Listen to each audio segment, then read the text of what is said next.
నిన్న మొన్న వచ్చిన విషయం ఏంటంటే రాష్ట్ర ప్రభుత్వం మళ్ళీ విశాఖపట్నంలో ఉన్న అత్యంత విలువైన సుమారు 13 ఎకరాల దగ్గర మన బీచ్ పక్కన ఉన్న విలువైన భూమిని మళ్ళీ లులు సంస్థకి ఇవ్వాలని అని ఒకటి చూశాను.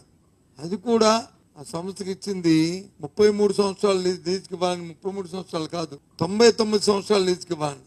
లీజు కూడా సంవత్సరానికి 50 లక్షల ఎకరాకి 50 లక్షల రూపాయలకి లీజుకి ఇవ్వాలని.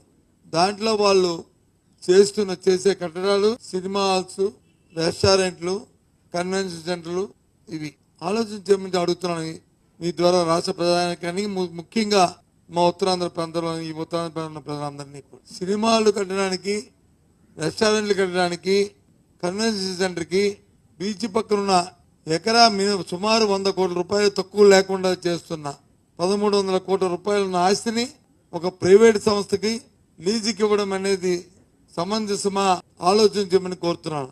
ప్రభుత్వం అట్టాసంగా చెప్పింది ఎన్నికల ముందు మేము సంపద సృష్టిస్తామని.